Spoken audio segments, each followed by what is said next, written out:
primera mesa de este taller, después de esa suculenta comida que nos ofrecieron. Vamos a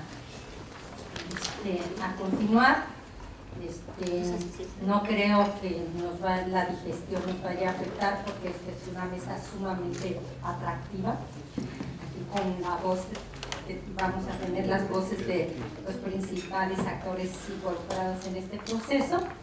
Y bueno, tenemos 5 participantes. No nos va a poder acompañar Alejandro Salafranca, pero Omar, quien ya estuvo con nosotros, no nos va a poder acompañar en esta mesa, pero sí va a estar en el cierre. Y Omar Estefan, que ya estuvo con nosotros en la mañana, nos va a acompañar en esta mesa. Bueno, vamos a iniciar con la participación de María Rebeca Félix, directora jurídica de Coparmex. Ella tiene maestría, actualmente funge como directora jurídica de la Confederación Patronal de la República Mexicana, Coparmex, representante del sector empleador ante la OIT, coordinadora de la Comisión Laboral de la Comisión de Seguridad y Justicia y de la Consejería para la Inclusión y Equidad, así como asesora jurídica de la Comisión Nacional Anticorrupción de la Coparmex. Muchas gracias, bienvenida. Tienes la palabra, María Rebeca. Muchas gracias. Bueno, qué bueno, ¿verdad? Para que vean qué bonito leo.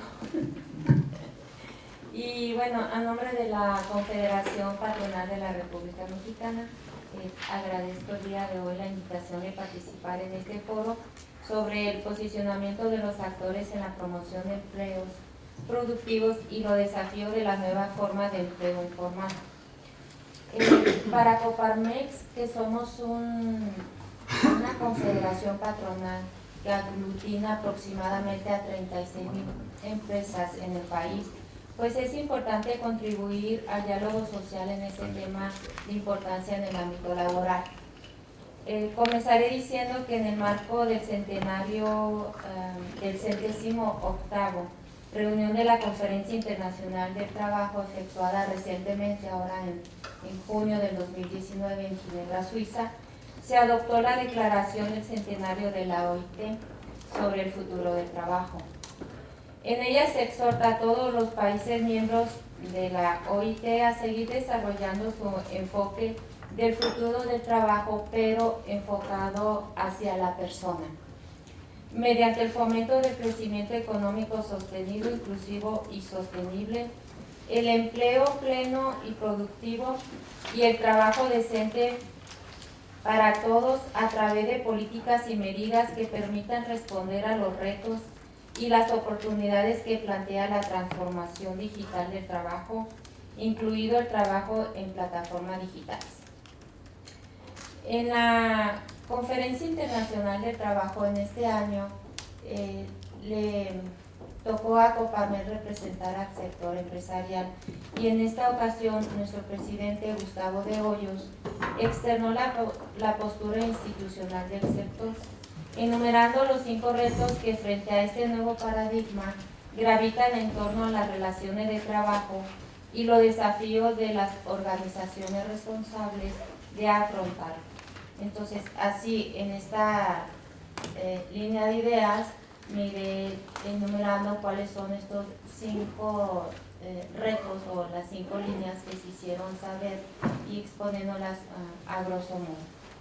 La primera de ellas se comentó: contar con los estímulos formativos, regulatorios o de financiamiento que requiere un emprendedor individual, una empresa pequeña o mediana, un grupo empresarial nacional consolidado o incluso un gran conglomerado internacional, para detonar su crecimiento y generar con ellos más empleos. En este sentido, nuestro presidente de Coparmex ha subrayado en otros espacios la importancia de construir normas de fácil cumplimiento y sobre todo normas transparentes, y fortalecer la capacidad de las empresas para competir, para innovar y para crear.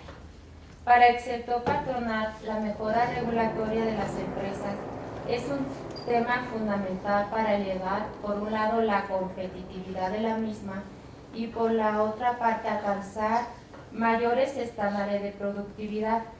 Consideramos que una reforma regulatoria nos ayudará a romper con este vínculo vicioso de lento crecimiento y alta informalidad que no hemos podido salir desde hace ya varias décadas. Por lo que hace al trabajo en plataformas digitales, este no se encuentra sujeto a ninguna normativa laboral al día de hoy. Cabe destacar que de entre los países que integran la OIT, no se ha adoptado legislación alguna en materia de trabajo en plataformas digitales o de líneas. Segundo eje, lograr un adecuado balance entre el creciente cúmulo de derechos que se atribuyen al trabajo decente y la necesidad de sostenibilidad económica de cada puesto de trabajo. Si ese planteamiento no se atiende con la debida profundidad, el equilibrio puede romperse.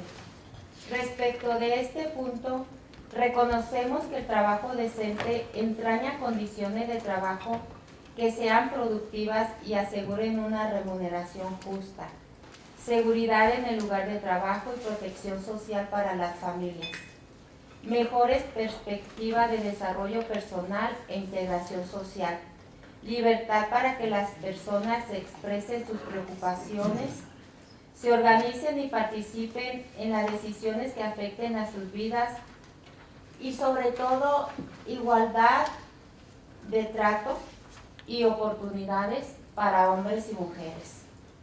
La OIT ha mencionado que el trabajo decente incrementa los ingresos de los individuos y de las familias que pueden ser gastados en la economía local. Su poder adquisitivo incentiva el crecimiento y el desarrollo de empresas sostenibles, sobre todo de las pequeñas empresas, que a su vez pueden contratar a un número mayor de trabajadores y mejorar sus salarios y condiciones de trabajo. A su vez, el trabajo decente aumenta los ingresos fiscales para que los gobiernos puedan financiar medidas sociales dirigidas a proteger a quienes no encuentran un empleo o bien no pueden trabajar. Para que todo ello se logre es importante encontrar un equilibrio entre los derechos inherentes al trabajo decentes por un lado y por el otro a la sostenibilidad de las empresas.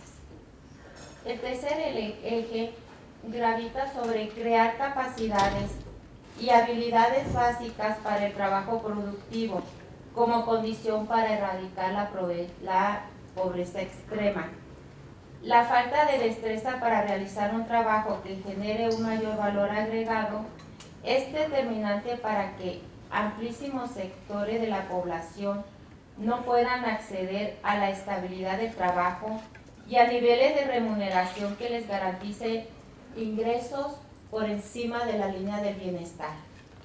Sobre esto en particular, Coparmex ha señalado que hoy en día los procesos productivos no solo requieren de equipos y tecnología de punta, compatibles con el aprovechamiento productivo de la mano de obra, sino también de nuevas formas de gestión, organización y capacitación para el trabajo productivo, que además de propiciar el uso racional y eficiente de los recursos disponibles de las empresas, así como el respeto al medio ambiente, estimule la capacidad de innovación, el potencial creativo y la superación intelectual de los trabajadores. La transformación productiva y organizacional implica que tanto trabajadores como empresarios adquieran y actualicen permanentemente sus capacidades y sus habilidades. Por ello, hemos puntualizado los lineamientos que deben seguir en el esfuerzo educativo y capacitador, con objeto de aumentar la productividad en los centros de trabajo y en la economía en su conjunto. Veamos. Debe promoverse que en los planes de estudios de los diversos niveles educativos y en los programas de capacitación se incluyan contenidos que fomenten valores fundamentales como la calidad, la productividad, el respeto, la justicia, la equidad y el reconocimiento del trabajo como una vía para el progreso personal y colectivo. Es necesario reforzar los valores en la formación personal, así como en la vida cívica y social. Creemos que debe educarse para la responsabilidad y la excelencia.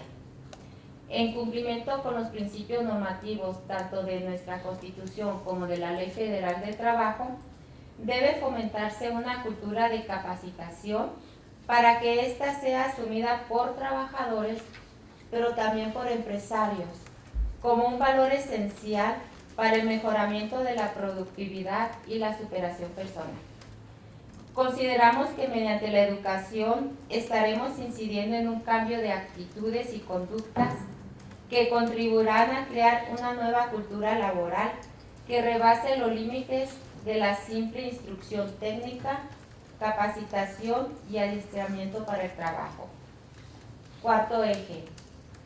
Definir el papel que corresponde a las autoridades nacionales en la definición de una política nacional de remuneración a largo plazo. Esto es en conjunto con los sectores empresarial y el sector de trabajadores. En muchas jurisdicciones, la discusión es solo un enfoque a corto plazo sin perspectivas de largo aliento. Aquí sí, déjenme decirles que en este tenor Coparmex desde el año 2016 ha impulsado fuertemente el incremento del salario mínimo general, de tal manera que conjuntamente con expertos propios de Coparmex y con nuestros aliados se logró que en diciembre de 2016 se aprobara por primera vez, y esto sí comentar lo que fue histórico, la creación de la MIR, que es la medida independiente de recuperación. De ahí que a partir del 2017 el incremento del salario mínimo por una parte se da en base a un porcentaje y por otra parte se da en base a un monto fijo que precisamente es la MIR. Y veamos cuáles son los dos incrementos significativos que se dieron hasta entonces.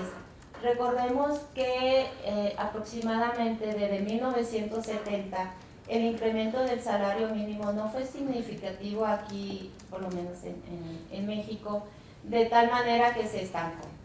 Y todo era un incremento que era congruente con la inflación que en su momento se determinaba, el 3%, 4%. Veamos, en el 2017 el salario mínimo general pasó de 73.04 a 80.04. Esto significó un aumento del 4.2% y una MIR de 4 pesos. Fue la primera vez que se utilizó esta medida. Para el 2018 y 2019, el incremento del salario mínimo se explicó con el 3.9% más una MIR del 5 pesos para el 2018 y 10 pesos para el 2019, para terminar en un nivel actual de 102.68 pesos. Esto no fue un camino fácil, hubo unos debates intensos hacia el interior de CONASAMI, e inclusive se manejó que iba a afectar la inflación, que se iba a dar el efecto faro, entre otras cosas. Lo que vimos no pasó nada de eso. No se tuvo registro de un aumento de inflación, no se tuvo un efecto faro, tampoco hubo disminución en el ritmo de generación de empleos, tampoco hubo mayores niveles de informalidad. Por el contrario, como ha mostrado Coparmex desde 2005 a la fecha, el empleo formal se ha incrementado pasando de 41.8 a 43.4%. Ello representó un hito histórico. Esta recuperación del poder de consumo del trabajador, no obstante su relevancia, debe ser entendida como solo una parte de un profundo cambio en nuestra cultura salarial. Expertos de la OCDE son enfáticos al demostrar la necesidad de transitar a establecer salarios mínimos por sector que permitan reconocer las distintas capacidades que se requieren en múltiples industrias. Al día de hoy, Coparmex sigue impulsando un incremento. Consideramos que debe de estar en la línea del bienestar, que debe de ser un ingreso suficiente para el trabajador y para su familia. Una meta específica es que el salario mínimo general evolucione a lo largo de los próximos 5 años hasta un monto de 293 pesos diarios, lo suficiente para cubrir en su valor actual la línea de bienestar familiar urbano, que hoy es de 6,000 pesos mensuales. Entonces, esta evolución gradual deberá ser llevada a cabo siguiendo un plan de incrementos con un monitoreo estricto de las principales variables económicas de relevancia. Para 2009, Coparmex ha propuesto que en el 2020 el salario mínimo general sea fijado por CONASAMI en un rango mínimo de 117.72 pesos y máximo 127.76 pesos diarios. Y como último eje, reconocer y revalorar el papel determinante de la empresa en la generación sostenible de bienestar. En todo el mundo se aspira y se habla profundamente del desarrollo con bienestar, sin importar la orientación ideológica de los gobiernos. Y en el minuto que me queda, finalmente, sobre este punto y a manera de conclusión, quiero reiterar la convicción de Coparmex, la Organización de los Patrones de México, de que avancemos hacia una sociedad que se enfoque fundamentalmente en crear condiciones de prosperidad a través del diálogo social, donde los trabajadores cuenten con educación y destrezas suficientes para incorporarse al trabajo productivo, obteniendo niveles crecientes de remuneración y sobre todo donde las empresas cumplan con su función de crear riqueza, cubriendo los impuestos necesarios para que opere el gobierno de forma eficaz y sobre todo creando empleos justamente remunerados, única vía que consideramos sostenible para el desarrollo con bienestar. Gracias.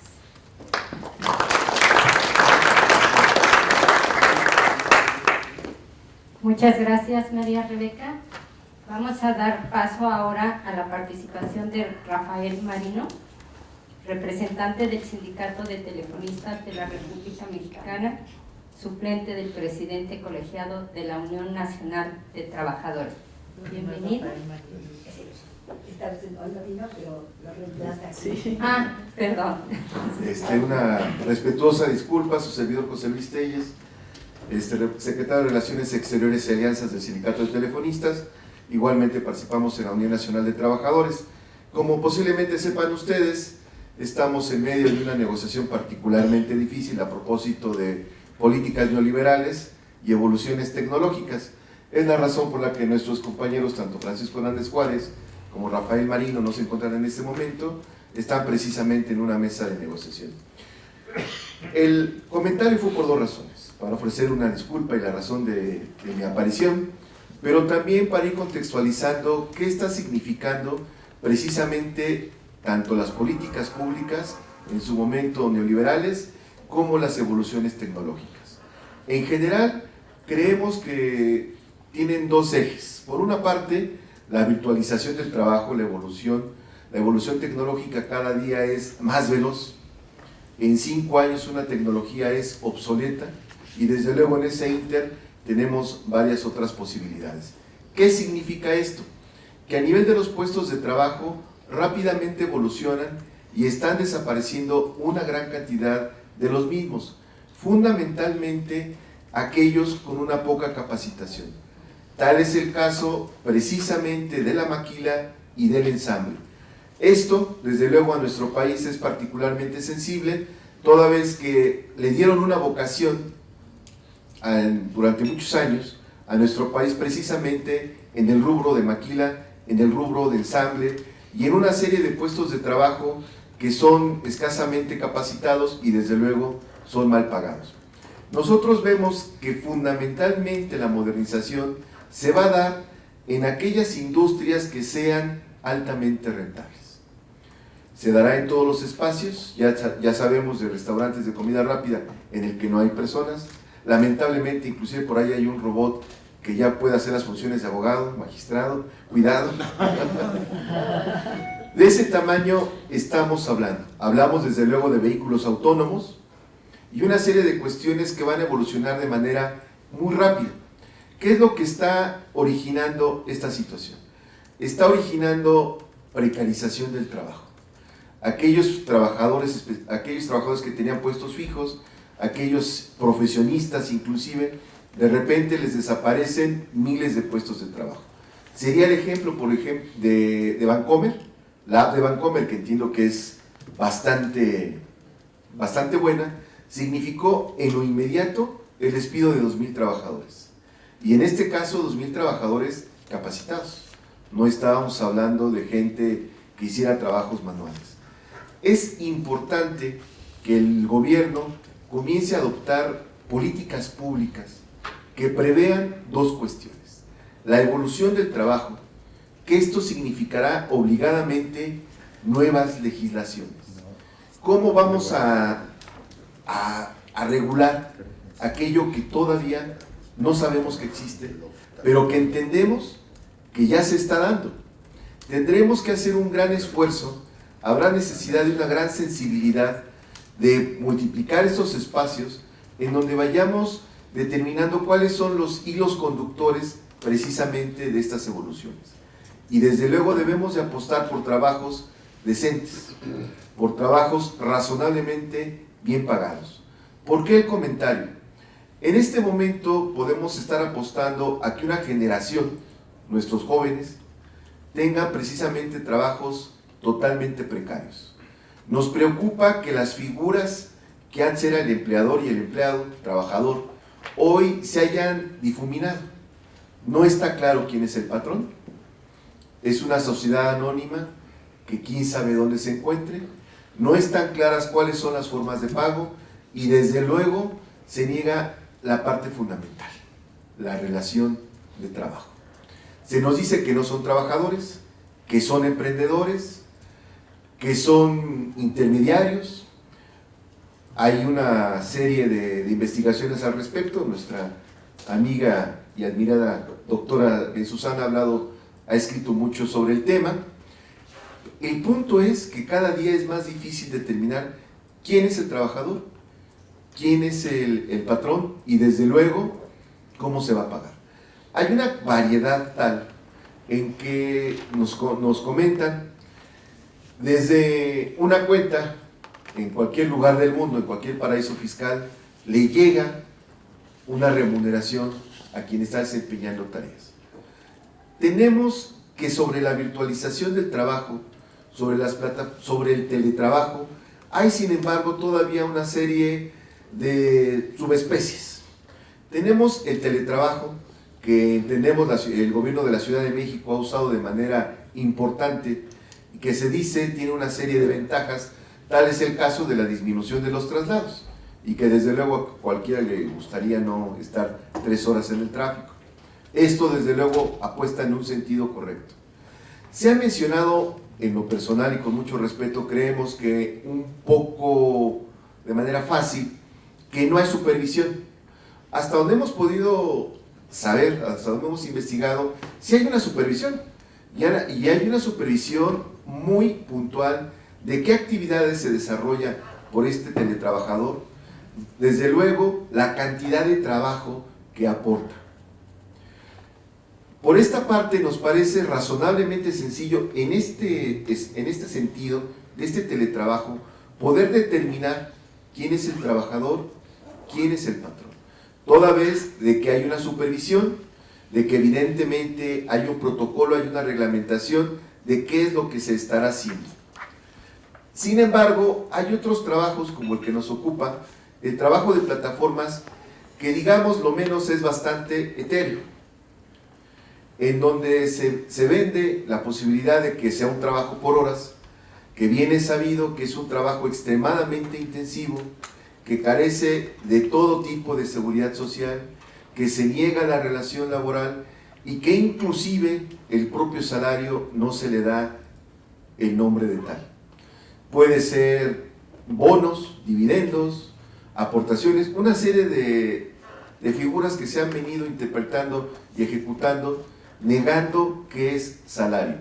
Y ahí existe una serie de cuestiones todavía más graves, porque hay sanciones que se le ejecutan a los trabajadores y se les ejecutan en efectivo, de inmediato, y que además aquí demuestran cómo es que sí hay una relación.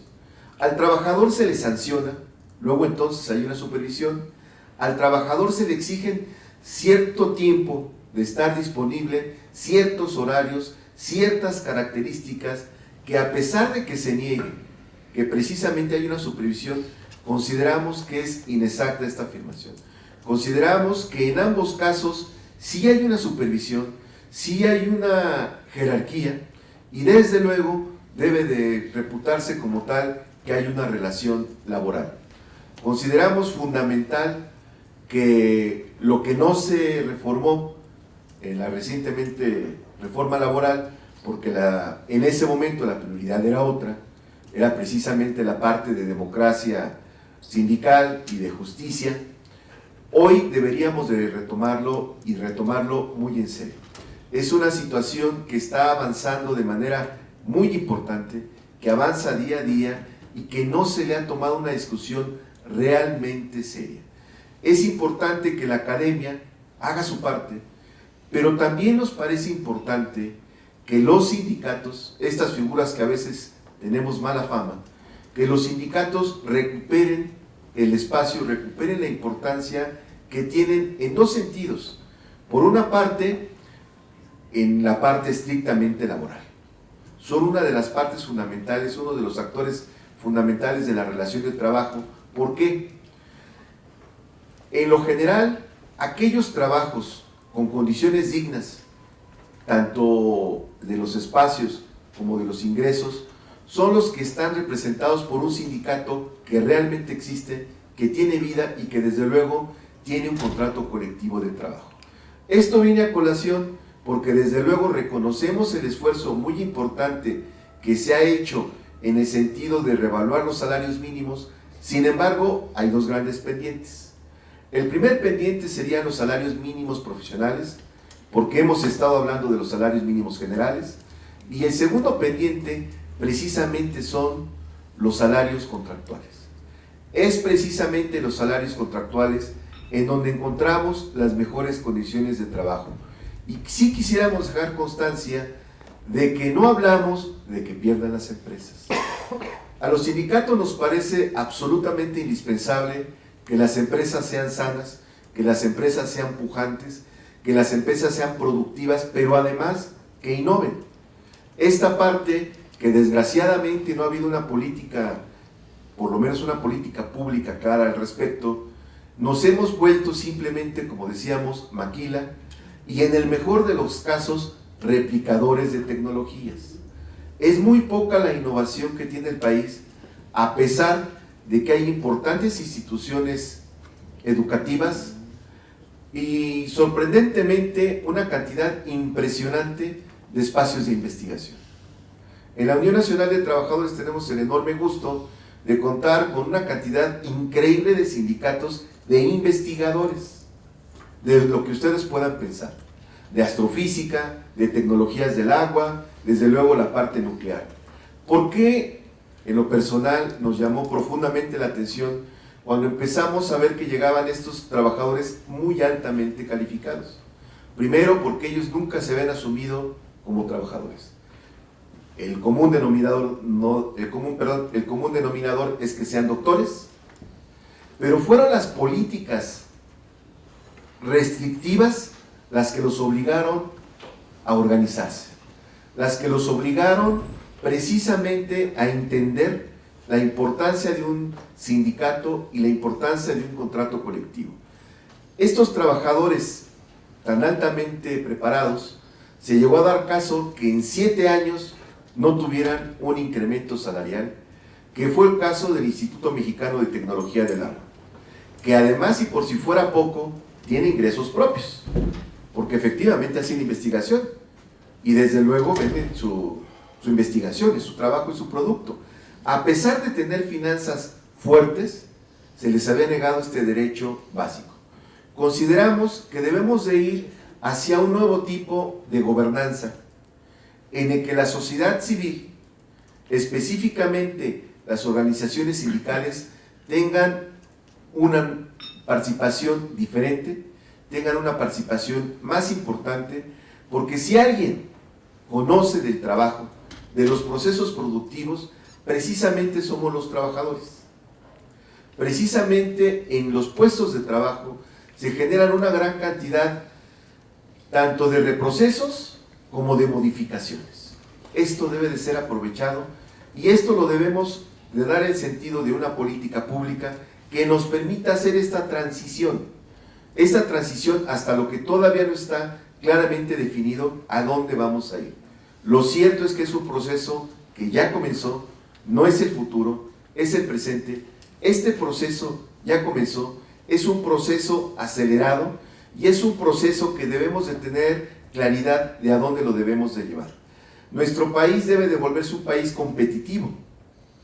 Todos sabemos que aquellos países que han desarrollado de manera importante tienen que ver con la tecnología, tienen que ver con el software, tienen que ver con cuestiones altamente especializadas, que de ninguna manera un país haciendo maquila se ha desarrollado, porque además hemos llegado al punto en el que simplemente somos ensambladores, porque ni siquiera las partes de la maquila se producen en nuestro país. Todo ya viene prearmado y aquí simplemente lo ensamblamos. Nos parece fundamental que transitemos a una nueva gobernanza con una participación diferente de los diferentes actores que estaremos en ese proceso y desde luego que apueste por el desarrollo del país. Muchas gracias.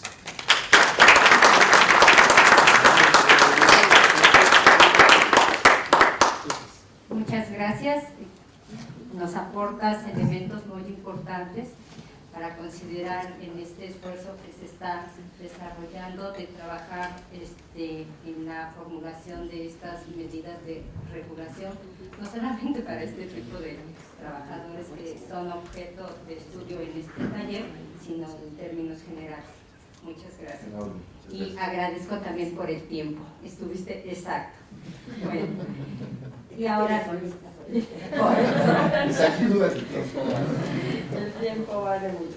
Y bueno, vamos a dar ahora voz a la participación, como bien lo decía el compañero, que todavía me quedé con el nombre de Rafael. Entonces, es un honor. Lo decías, quienes lo sabemos somos los trabajadores. Y vamos a dar la voz justamente al representante del Sindicato Independiente de Repartidores por Aplicación, que es Alfonso Morales, quien está dentro de este trabajo y seguramente nos va a dar mucho más elementos de los que ya nos mencionó en la mañana. Adelante, bienvenido, Alfonso. Gracias. Muchas gracias. Buenas tardes, mi nombre es Alfonso Morales, secretario general del Sindicato Independiente de Repartidores por Aplicaciones. Muchas gracias, doctora, por la invitación, ya que pues no se puede tener un movimiento social sin la participación de todos los actores. Entonces, desde nuestra posición como sindicato, realmente pues siempre fue la defensa de derechos como tal. Aquí partimos de conceptos muy básicos que muchas veces son difíciles de entender para nosotros los repartidores, desde términos básicos de qué es la palabra gremio, qué es la palabra sindicato, qué es la palabra defensa de derechos, personalidad jurídica. Estamos conscientes de que los repartidores muchas veces influye la formación cultural, a veces dominada por el mercado, en donde pues por medio de bombardeos dicen que los sindicatos son malos, los sindicatos son charros, esos antecedentes que pues de alguna manera no siempre ayudan a los sindicatos nuevos. Nuestra mayoría de nuestros compañeros tenemos entre 18 y 29 años de edad, por lo cual eso del sindicalismo es totalmente nuevo. Les voy a comentar pues sobre todo cómo ha sido nuestro proceso de fundación, cómo fue que decidimos organizarnos, los movimientos que han salido además del sindicato, porque el sindicato no es exclusivo de los compañeros. Hay varios movimientos que existen actualmente que han visto por la defensa de derechos tanto sociales como laborales. Les comento, yo soy repartidor, actualmente yo inicié como a la parte de reparto como un estudiante, en lo que terminaba mi formación profesional. Soy estudiante, bueno, mi formación fue de Ciencias Políticas y Administración Pública. La ventaja de esas plataformas es que te permite esa flexibilidad laboral, de que tú decides cuándo quieres trabajar, cuántas horas quieres trabajar, los días que tú deseas trabajar. Aquí las herramientas de trabajo las paga el propio repartidor. Yo soy motociclista, la moto, tu teléfono, tus datos, tu celular que sea adecuado para el uso de la aplicación. La aplicación inicialmente con la que yo empecé fue Rappi, hace en 2017. En su momento lo que hacía Rappi era conseguirnos como socios. En algún momento era válido que fuéramos socios, porque la ganancia, la mayor parte de la ganancia era para el propio repartidor, y el repartidor de forma proactiva se hacía responsable del encargo que le solicitaba. Eso empezó a cambiar. Rappi lo que empezó a hacer fue cada vez pagarnos menos. Si tú sufres algún accidente, pues la empresa nos hace responsable. A mí me tocó 2 veces caerme de la moto. Una vez me tocó una fractura, fue una fractura menor, pero fractura al final de cuentas, y pues no tenía ningún tipo de respaldo donde la empresa se hacía responsable. Hay un canal en la empresa que se llama Soporte. Ese soporte realmente lo que me importaba era si la comida estaba bien. Tú le preguntabas que había sufrido un accidente y no le importó. Fue el caso de que en una lluvia, por lo que es Parque Unido, me derrapé la moto, pedí el apoyo de soporte, mandaron a otro repartidor, pero no mandaron a ver cómo estaba yo, sino mandaron a que el pedido fuera terminado. Que la comida que yo llevaba en mi moto, otro repartidor la fuera a entregar. Como tal, no hubo ningún respaldo, no hubo ningún tipo de protección social. Eso fue lo que motivó, pues, entre varios compañeros, cada quien en sus trincheras, pues como una organización, cómo aglutínarnos para defender esos derechos.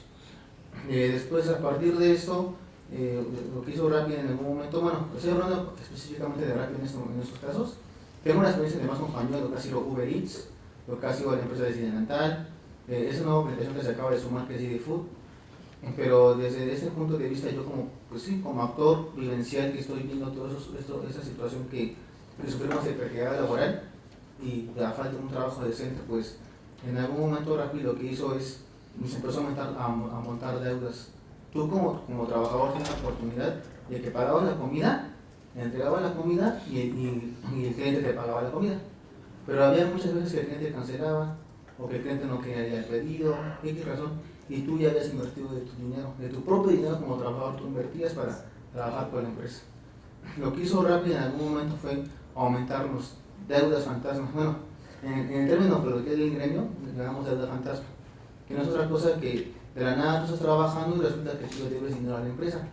Dinero que tú no has cobrado ni dinero que has manejado, pero lo debes. Entonces, hubo la primera huelga por parte de nuestros compañeros en 2017, donde pues muchos compañeros nos unimos, cerramos la entrada de Rappi, cerramos que nadie podía entrar, todos los repartidores había esa conciencia de gremio, esa conciencia de clase. Cerramos la empresa, Rappi pues no hizo caso, atendió a cada repartidor de forma individual, esas deudas fantasmas fueron canceladas.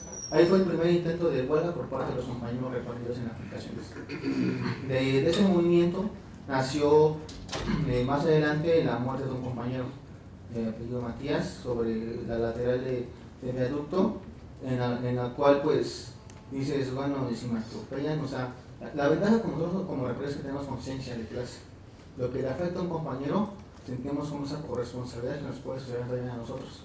Y si no estamos organizados, ¿cómo le vamos a exigir a la empresa algunos derechos si ni siquiera estamos pues frente a una representación o figura legal que nos da reconocimiento como tal, para de esa manera nosotros tener esa forma de igualdad ante las empresas? Hubo un compañero muerto, no había ni seguro ni para su entierro ni nada, solamente la misma comunidad de repartidores pues nos organizamos, empezamos con nuestros colectivos de boteo. Ese fue el segundo antecedente en el que ya era emergente, que realmente como repartidores pues no teníamos ningún tipo de protección como tal. Fueron más adelante, nos aglutinamos en grupos de WhatsApp, todas esas nuevas generaciones de los millennials que nos llaman sindicato millennial, pues todo ha sido a través de forma rebota por grupos de WhatsApp. Decidimos aglutinarnos, qué acción tomar frente a las empresas. En ese momento nuestra propia formación cultural pues era asociación civil, cooperativa o sindicato. Estaban esas tres opciones. Unos apoyaron que la asociación civil, otros la cooperativa, otros que el sindicato. El sindicato, pues de alguna manera coincidimos que si queremos, primero son derechos, los primeros derechos son laborales. Entonces un sindicato como tal, la figura que entra en este título de peticiones. Hicimos nuestra asamblea en marzo, nos reunimos todos en una sola unidad, hicimos nuestro registro en el mes de mayo, y en mayo solamente había que esperar la resolución de la Junta. Pero en ese proceso de resolución de la Junta hubo mucho golpeteo por parte de las empresas. Mandaron falsos repartidores a reventar el sindicato, a inventarnos que éramos un sindicato charro, todas esas acciones que por desgracia en la Ciudad de México había algunos antecedentes, nos empezaron a adjudicar a nosotros como sindicato nuevo. Entonces ahí también fue cosas de pues, formación y de transparencia. Yo no podía, bueno, yo como estudiante de ciencias políticas y que en un momento hice mi servicio social en la asamblea, la parte de técnica jurídica pues no me costó mucho trabajo, me aventuré a hacerla y pasó en la junta local. Lo que nos argumentaron fue directamente la parte de nuestros pagos, pero eso lo descubrieron las empresas porque nadie sabía de nada de nosotros. Lo que yo quería realmente era una estrategia de pasar por la línea recta de estamos entregando todo el tiempo en forma, no hay más, que todo sea pues, solamente para nuestra propia defensa. Pero pues hay estrategias antisindicales, de las cuales fuimos víctima de eso. Yo en su momento no lo contemplé, pero sí desde compañeros, bueno, desde otros repartidos que se ven como empresarios, que dicen es que somos empresarios. La misma empresa te lo dice, tú vienes a emprender, eres un socio repartidor que trabaja en sus tiempos libres. Hicimos videos en nuestra página de Facebook de cómo pues, todo era simulación laboral. O sea, realmente hay una capacitación donde te capacitan para hacer el reparto del trabajo. Hay una subordinación como tal de la aplicación en la cual si tú no sigues la orden que te indican, simplemente te dan de baja de la aplicación para que ya no puedas seguir trabajando. Si tú vas a sus oficinas de la empresa a reclamar algún trato de igualdad, se desactivan por cuestiones de la tabla nueva de negocio. Entonces, sufrimos muchas cosas, la verdad. Tanto fue así que preferimos mejor los que ya estábamos, consolidarnos y simplemente estar como a la sombra. Fueron muchos ataques. De ahí, pues obviamente, la ventaja que tenemos que los compañeros que fundamos el sindicato, ninguno abandonó la lucha. Eso nos da legitimidad, porque realmente ha habido de todo, pero los compañeros que formamos el sindicato estamos convencidos del movimiento sindical. De hecho, yo no soy sindicalista, yo soy un repartidor que no más sube la formación y dije, derechos laborales, sindicato, no hay que por qué moverle más. Lo hicimos, pasó. Solamente fue que la parte de los compañeros que iniciamos el movimiento pues ya no estamos los mismos, han sumado más gente pero ya no somos los fundadores y pues ahí hemos avanzado, nos dimos la comparecencia en agosto, nos dimos la publicación apenas en septiembre, ya estamos publicados en la Junta Local de la Ciudad de México, a nombre del Sindicato Independiente de Repartidores para Aplicaciones, lo cual nos dio muchos argumentos para vencer esas malas críticas de los que todavía creían que éramos emprendedores, que éramos empresarios. Tanto es así que cuando un repartidor tiene la obligación de darse de alta ante Hacienda, muchos se daban de alta como persona física cuando activan empresarial. Y dices, es un juego entre el gremio de que soy empresario o soy trabajador. Bueno, como por luego puedo comentar que la fuerza del Estado está en su parte fiscal. En cuanto a Hacienda nos pidió que nos regresáramos en la parte fiscal, ahí fue como todos se dieron de alta como trabajadores independientes. Como sindicato me tocó pues yo ver cosas básicas que necesitamos como una reinstalación laboral, que en este caso es una reactivación, lo que es un seguro contra accidentes, que en este caso pues no lo tenemos como tal, es un seguro solamente de responsabilidad ante terceros. Yo coincidí en muchas peticiones, hicimos un artículo en los estatutos de 29 derechos que tenemos como sindicalizados, pero los cuales muchos criticaron que no era posible porque en los términos y condiciones no venían escrito y pues bueno, sabemos que la empresa no va a hacer las cosas, tú se las tienes que ir a pedir a la empresa con argumentos de por qué tienen que hacer lo que te la hacen. Hubo momentos en Argentina que en su momento nos apoyaron, en Italia, desde la OIT, un compañero investigador también nos asesoró.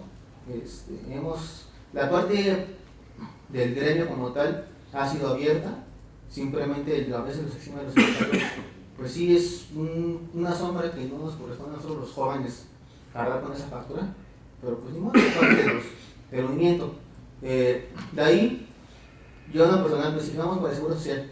En Hacienda en algún momento nos bajó el Seguro Social como un subsidio, en el cual tú pagabas como sindicato, cobrabas tu cuota y tenías derecho a ese Seguro Social.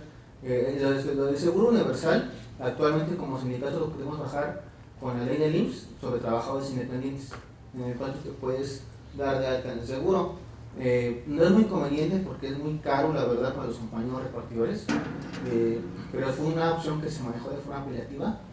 Y la otra situación fue de que hay un programa que se llamó Crezcamos Juntos, en el cual te incluía tu seguro social completo. Tú pagabas tu cuota como trabajador independiente, te lo daban. Sin embargo, pues también decisiones del gobierno, como la ley de seguridad, hizo que ese subsidio lo quitaran y pagábamos más.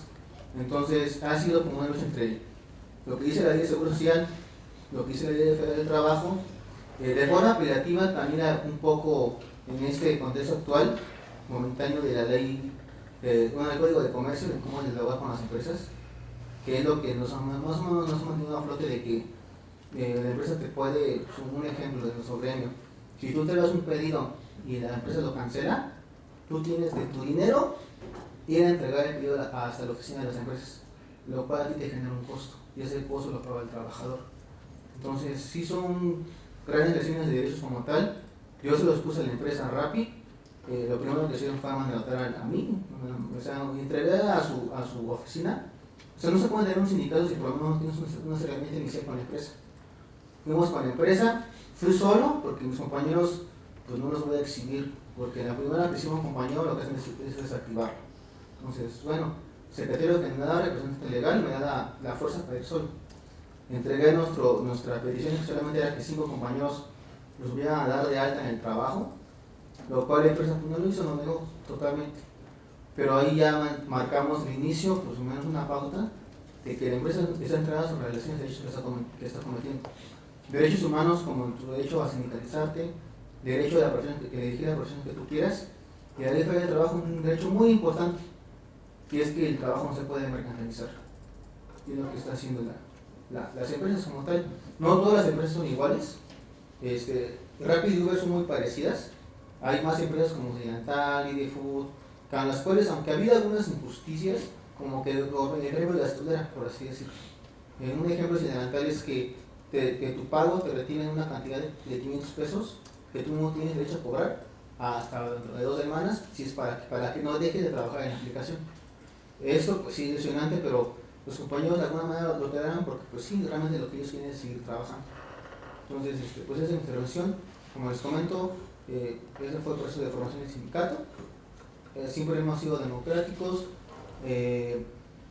Entendemos que para una negociación pues necesita una representación colectiva, lo cual pues también a veces entre el gremio hay sus diferencias, pero me he dado cuenta que en todo proceso electoral o todo proceso pues, de decisiones por eso.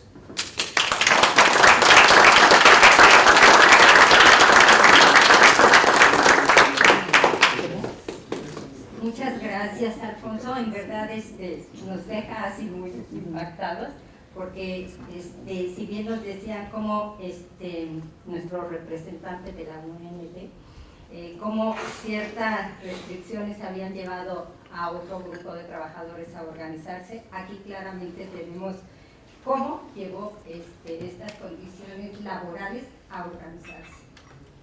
Muchas gracias. Bueno, vamos a dar paso a la participación de Omar Estefan, quien ya nos acompañó en la mañana, y ahora igualmente voy a leer su reseña curricular por quienes no hayan estado y sepan sobre él. Él es director general de Previsión Social en la Secretaría de Trabajo y Previsión Social. Como funcionario público ha trabajado en la Secretaría de Relaciones Exteriores y en la Secretaría de Hacienda y Crédito Público. También trabajó en la Agencia Internacional de Energía de la Organización para la Cooperación y Desarrollo Económico. Su experiencia como consultor incluye la Dirección de Gobernanza Pública de la OCDE, el Programa de Naciones Unidas para el Desarrollo en México, así como el Instituto Federal de Acceso a la Información Pública. Él es licenciado en Derecho por la Facultad de Derecho de la Universidad Nacional Autónoma de México y tiene una maestría en Administración Pública por el Departamento de Ciencia Política de University College London, del Reino Unido. Muchas gracias.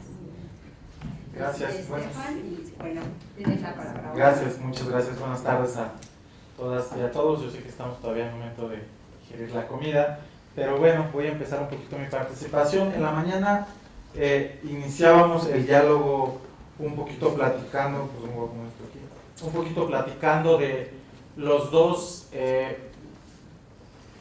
digamos, efectos disruptores de tipo de contratación a través de plataformas en el mundo laboral. Por una parte hablábamos de cómo se rompe la subordinación tradicional entre el trabajador y el empleador, y por otra parte cómo este tipo de trabajos también rompen con esta visión del centro de trabajo típico en el mundo laboral y las implicaciones que ello tiene.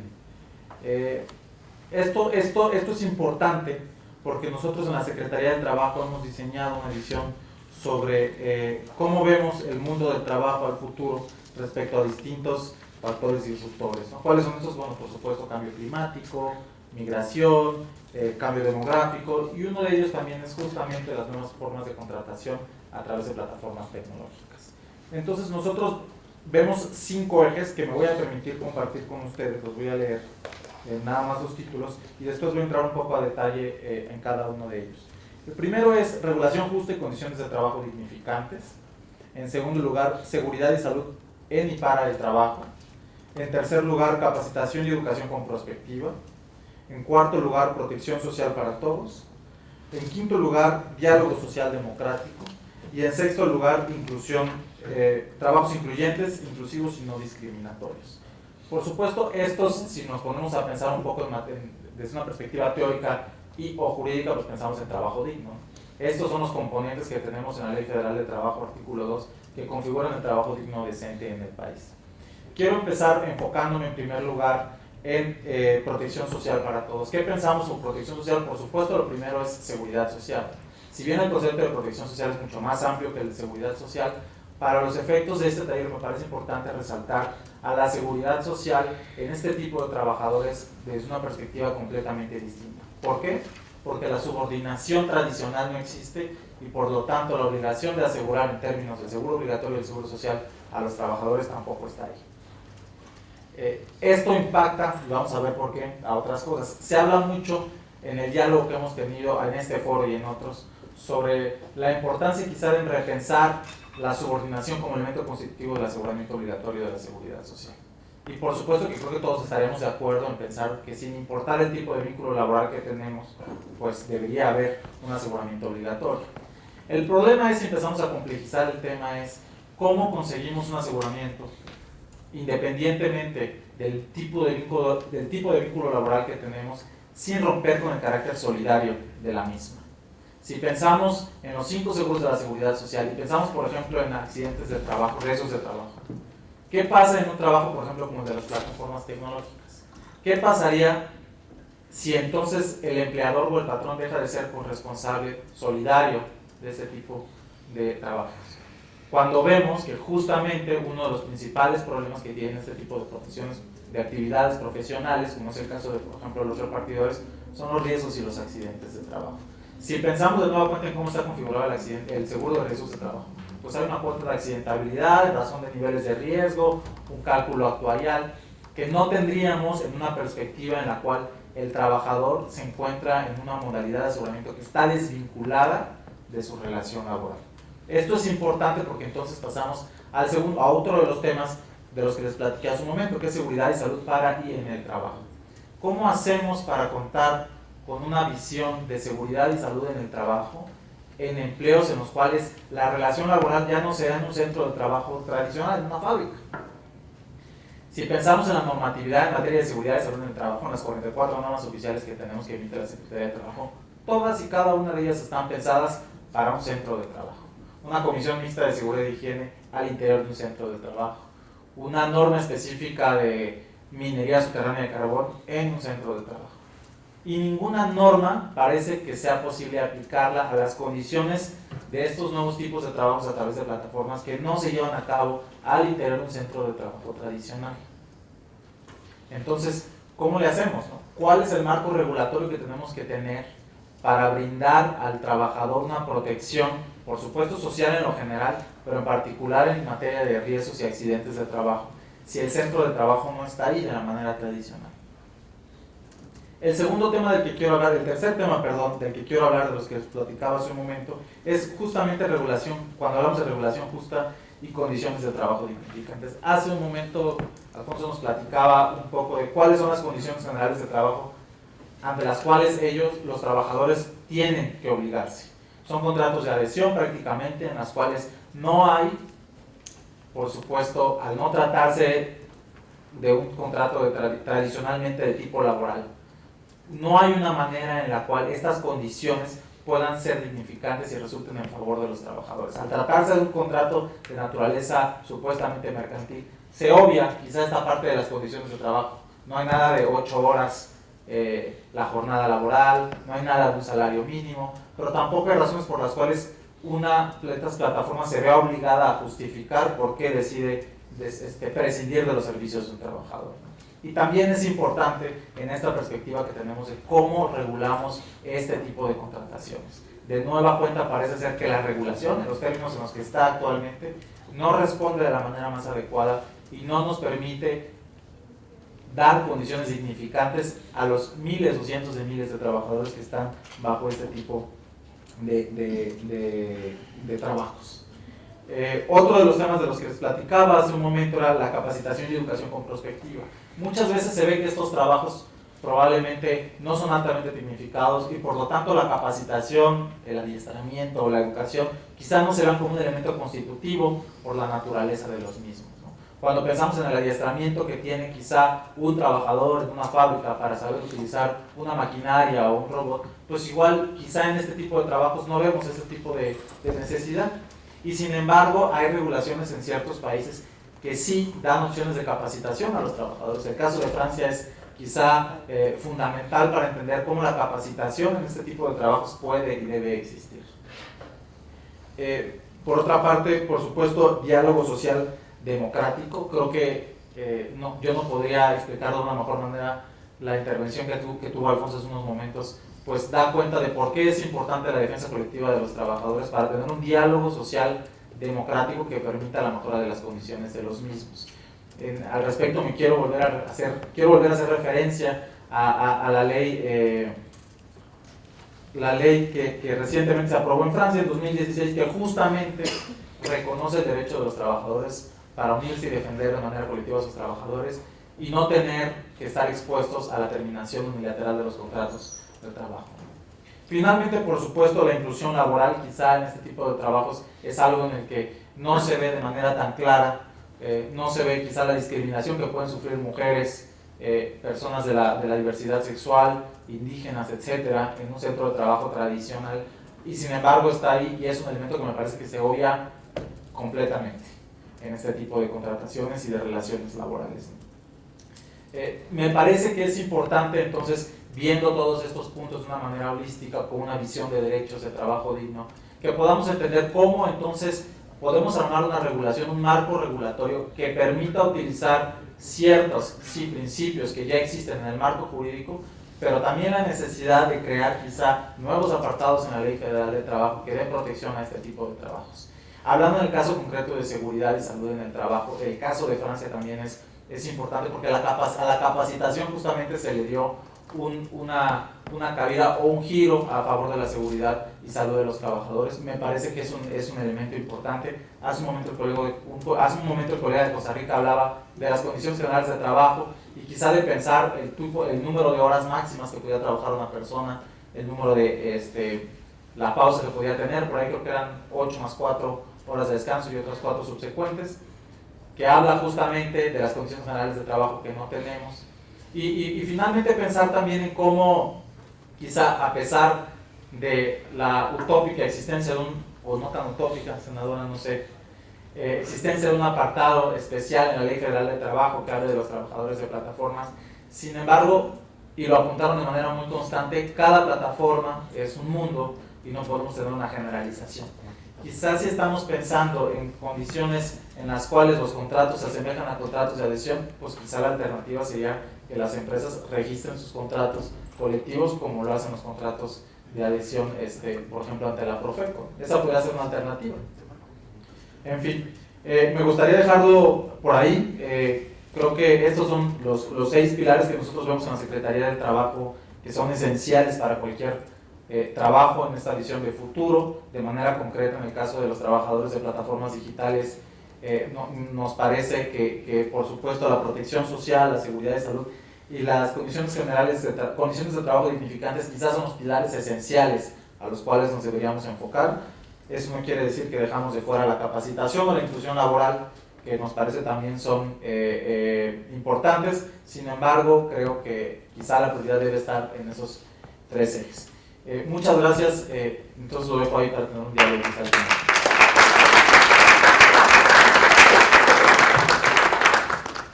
Gracias, Omar, por plantearnos esta postura desde la Secretaría del Trabajo y Previsión Social y, sobre todo, los retos que planteas. No solamente son retos para la Secretaría, para el Legislativo, para la academia, para los sindicatos, creo que para varios agentes claves involucrados en este proceso. Bueno, pues vamos a darle ahora la palabra a Patricia Mercado Castro, senadora de la República. Ella es economista por la UNAM, donde en 1980 inició su participación en colectivos feministas. En esa década se concentró en la lucha por los derechos de las mujeres en organizaciones sindicales, que bueno, finalmente culminó con toda esa aprobación y dignificación para los derechos laborales de las trabajadoras del hogar, digo yo. En los 90 participó en la constitución de organizaciones civiles que se propusieron aumentar la participación política de las mujeres.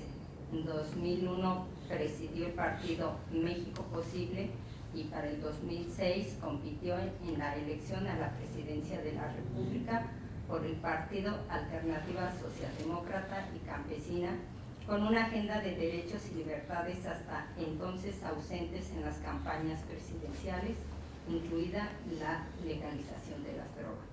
En 2014 incursionó en el servicio público como secretaria del Trabajo y Fomento al Empleo de la Ciudad de México.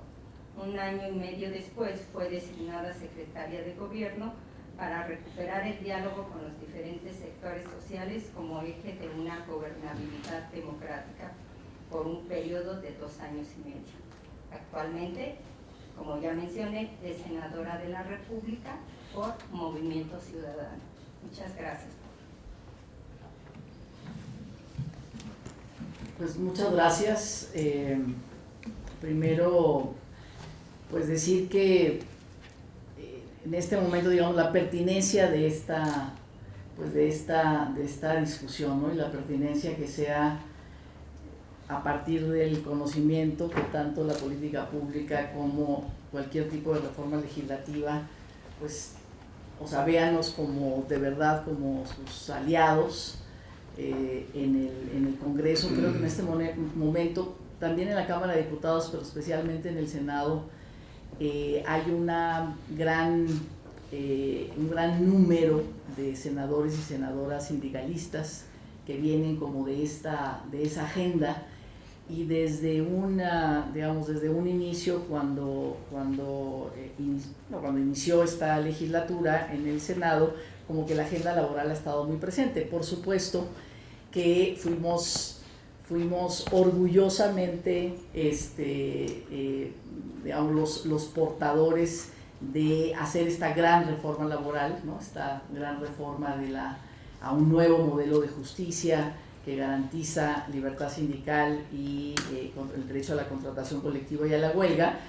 Y bueno, pues obviamente que esta gran reforma laboral pues finalmente también vino como a coronar estos primeros meses de esta legislatura con respecto a una agenda ligada, digamos, al trabajo y al reconocimiento del avance del trabajo decente.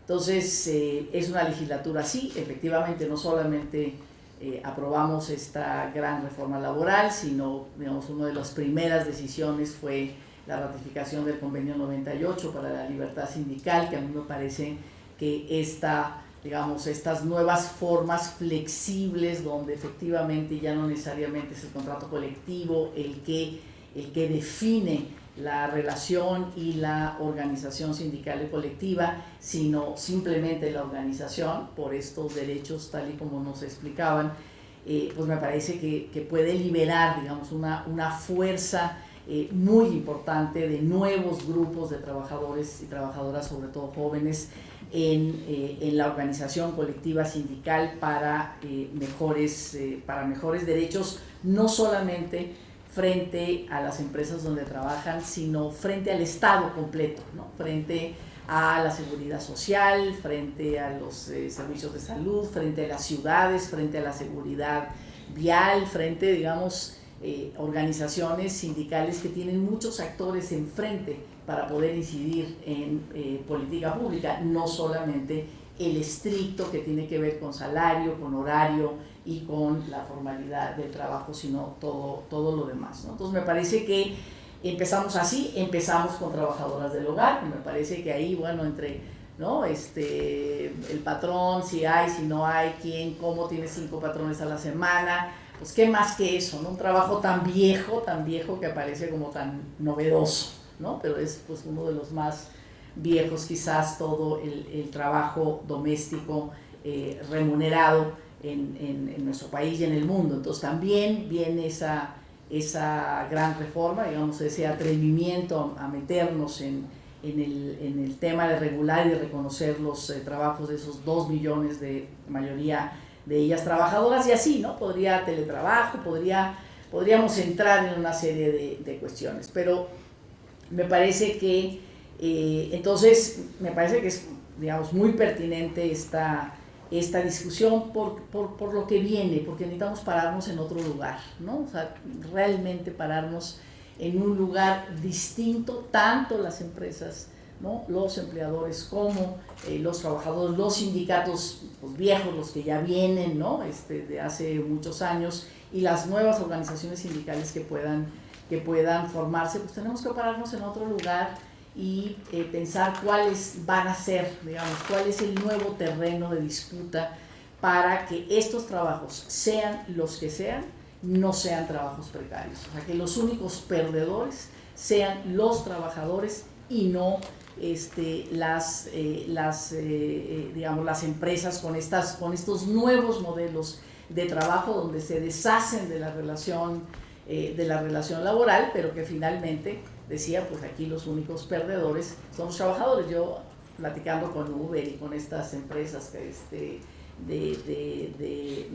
plataformas, aparte de las digamos, todas estas de outsourcing, es un poco eso, ¿no? Como que ese afán por defender el hecho de no tenemos una relación laboral, es un trabajador colaborativo, es un socio, es un empresario, quién sabe qué, no tenemos una relación laboral y no hay manera de que nos ganen eso, ¿no? Y posiblemente con las reglas del juego que hay en este momento, pues no hay manera, puede ser, ¿no? Que con esas reglas no podamos, pero no es un tema de no hay manera que nos ganen y te voy a ganar los juicios y te voy a ganar las instancias, ¿no? Sino realmente tener la capacidad, ¿no? de podernos parar en otro lugar y pensar cómo vamos a garantizar que nuestro país sea un país menos desigual a partir del reconocimiento de los derechos laborales, del trabajo digno y decente. Y me parece que uno de los temas tiene que ver con la seguridad social universal,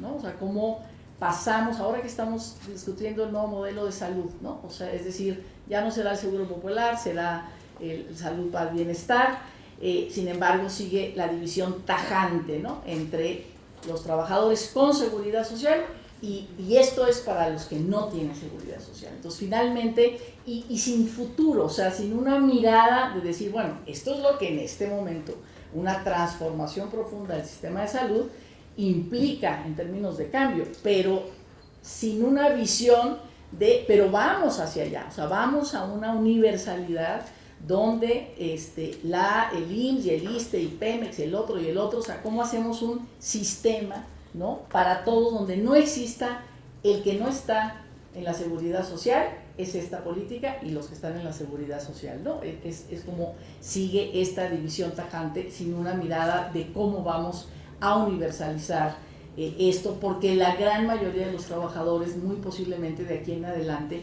efectivamente sean trabajadores que no se sienten en un horario frente a una empresa, en un lugar físico, y eso implica otro tipo de ciudades, por ejemplo, otro tipo de espacio público, otro tipo de movilidad, y en ese sentido, bueno, pues también estas nuevas organizaciones sindicales, de estos nuevos tipos, digamos, de plataformas o con nuevas tecnologías o de relaciones laborales, pues digo, tendrán que pararse frente al Estado para lograr diferentes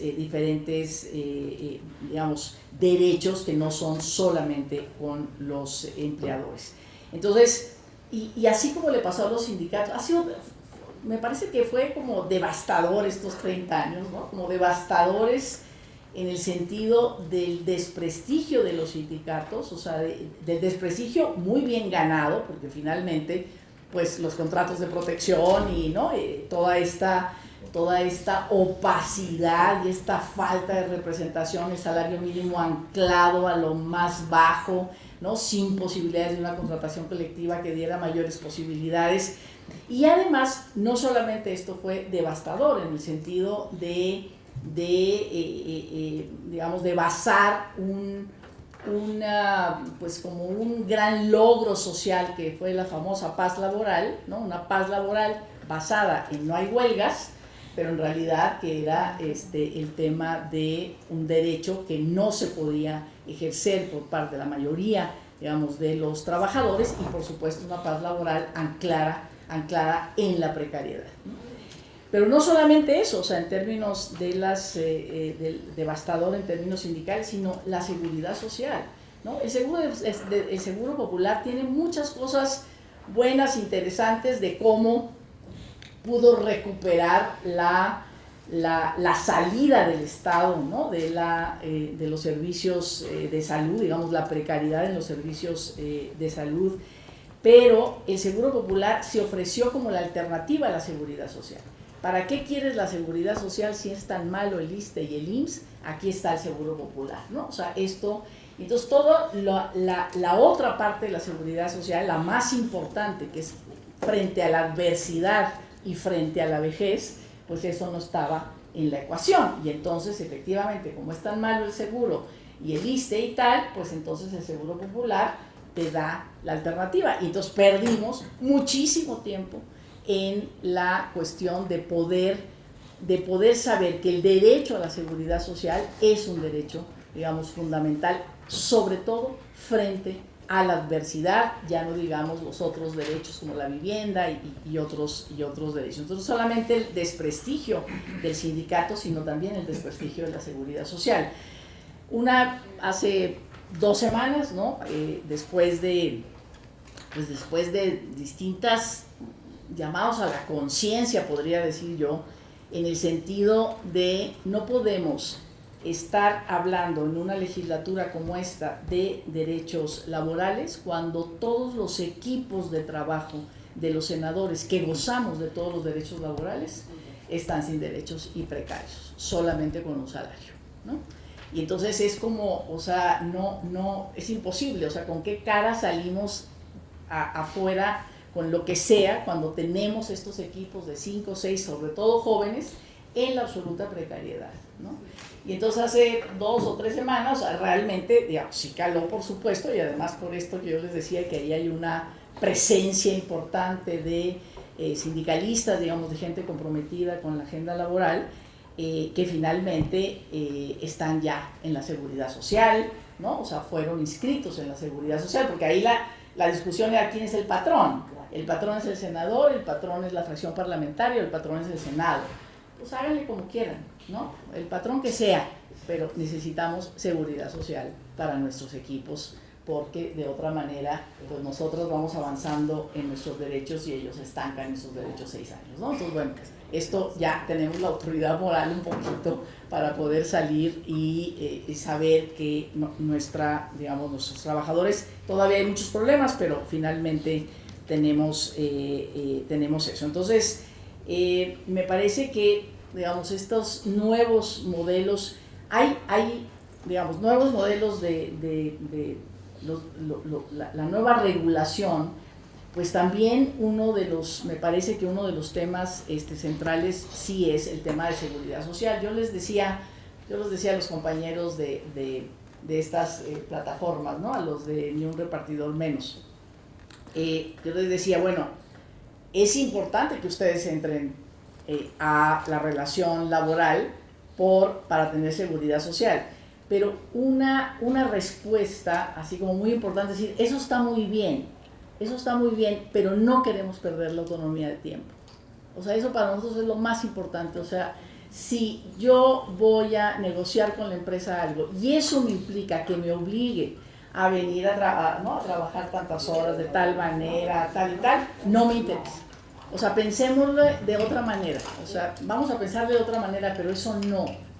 Y creo que, claro, o sea, hace 100 años que ganamos la jornada de 8 horas, llego al trabajo, el checador, me quedo y todo, pues era otra vida, ¿no? La vida individual, la de pareja, la de familia, la vida de las ciudades, era otra vida, era otro tiempo.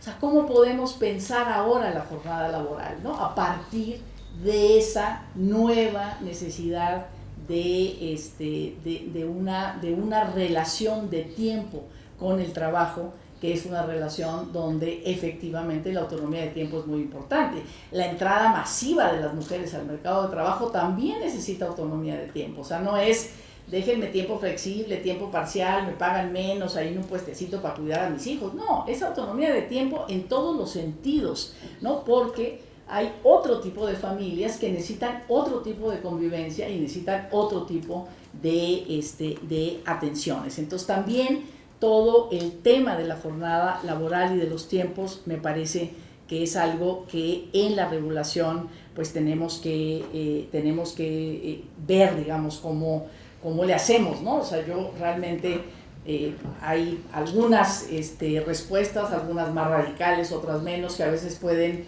hay que tener mucho cuidado, ¿no? Porque pueden ser autogoles también muy grandes, ¿no? Que pueden frenar, digamos, en realidad, en lugar de crecer, digamos, frenar en términos de los derechos. Entonces me parece que esto de ponernos en otro lugar, yo creo que está costando mucho trabajo y es normal, digamos, son 30 años de un modelo de relaciones laborales que está costando mucho trabajo. Todos se sienten aludidos, todos se sienten como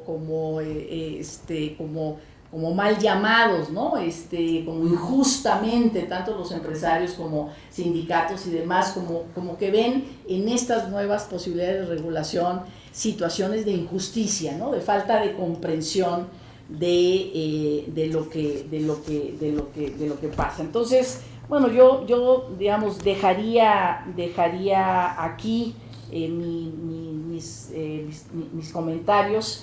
Me parece que en esta, y decir otra vez, creo que sí necesitamos esta nueva regulación. Esta propuesta que tenía el documento, que no fue aceptada por los gobiernos en la reunión mundial, en la asamblea de la Organización Internacional del Trabajo sobre las garantías laborales universales, ¿no? Que eran 4: salario vital, salud y seguridad, autonomía de tiempo y no me acuerdo cuál, ¿no? O sea, cuatro, o sea, cómo tenemos que garantizar esto, ¿no? Esta que le llamaron garantías universales laborales, y eso, digamos, en general para todo tipo de trabajo frente a esta automatización, a esta revolución del trabajo. Y simplemente decir que estamos hablando de estas nuevas plataformas, que sabemos, ¿no? Que una de las economías en crecimiento frente a la pérdida del empleo por la robotización es la economía del cuidado, ¿no? Son todos los trabajos de cuidado. que muy posiblemente ahí van a empezar a llegar plataformas, por supuesto, ¿no? Seguramente ya están, porque pues hay mucha gente que necesita cuidados, ¿no? Y está muy bien, digamos, que se pueda hacer que tengamos estos servicios de cuidado, que las familias y las personas tengan estos servicios de cuidado, y entonces ahí pues también, digamos, y luego también tenemos el tema del campo, ¿no? De todo los jornaleros, toda esta economía del campo como tan importante y que se está planteando como parte del futuro del trabajo, y tenemos una regulación con jornaleros agrícolas donde no ha salido un solo jubilado, o sea, no completan de nada y nunca van a completar, a pesar de que la reforma que le dio a los jornaleros la posibilidad de entrar y salir del Seguro Social todos los días, no ha acumulado mayor cosa. Ahí tiene que haber una simulación y tiene que haber unas cosas espeluznantes, ¿no? Que ni cuenta nos damos. O sea, es un trabajo viejo, pero que finalmente necesitamos revisar toda la regulación laboral en el campo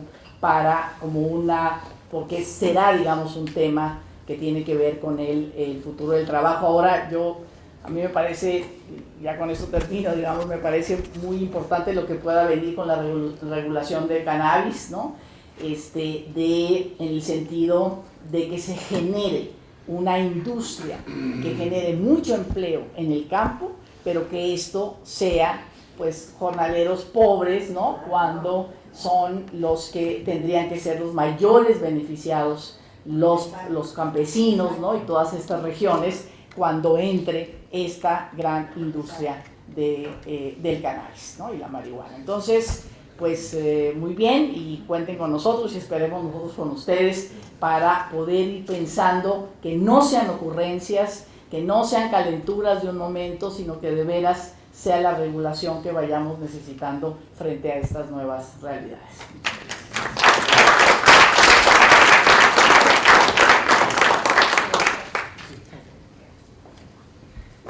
Muchas gracias. Bueno, pues yo voy a dar más el espacio a las preguntas, que yo creo que van a ser muchas, si les parece bien, que se formulen 3, se responden, y si hay nuevas, hacemos una siguiente ronda. Sí, comentarios y preguntas.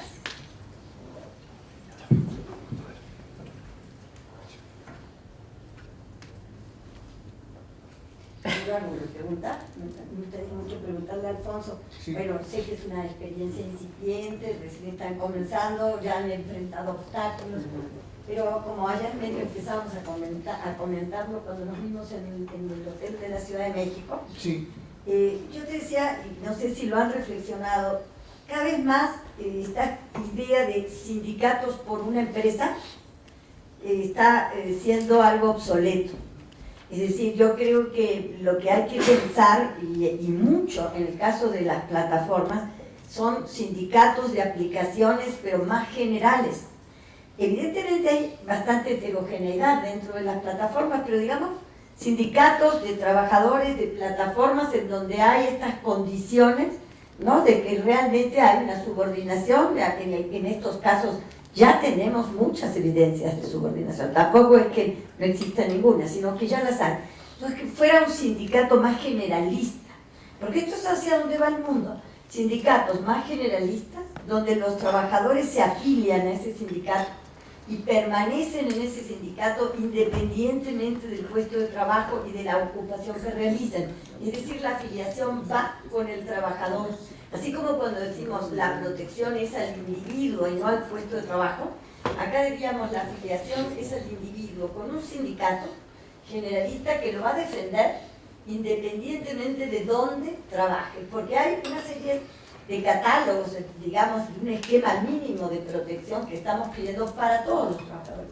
Entonces, estos sindicatos pueden formarse con una perspectiva distinta. Son sindicatos solidarios, basados en la solidaridad, no tanto en la identidad, ¿no? Porque muchas veces la identidad es difícil de establecerla cuando este trabajo es un trabajo que solo es secundario y el trabajador a lo mejor es estudiante o hace otras actividades que quizás son identidades más fuertes que la del trabajador.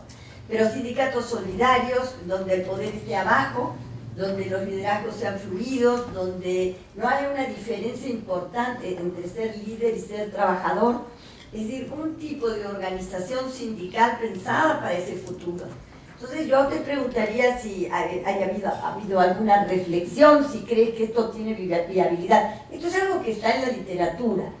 Hoy en día en Estados Unidos, por ejemplo, hay una revitalización de la idea de formar este tipo de sindicatos que no tienen mucho que ver con los sindicatos que conocimos en la etapa fordista, pero que están funcionando, que están vinculados con eventos sociales, con la sociedad civil, con diversas causas, que no solo es una causa, como fue el caso del movimiento de los jornaleros de San Quintín, ¿no? Que empieza con un agravio por un problema del agua, pero termina siendo una organización que defiende a los trabajadores.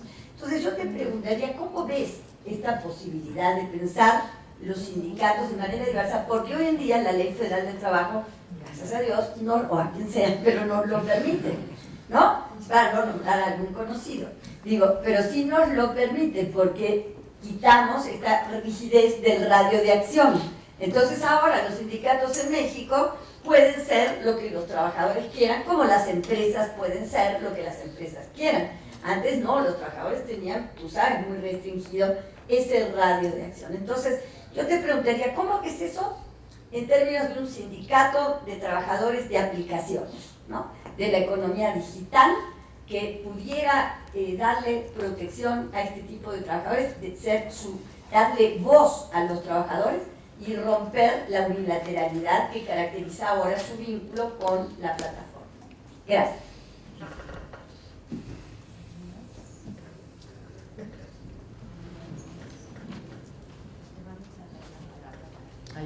Allá hay otra, a ver por acá. Sí.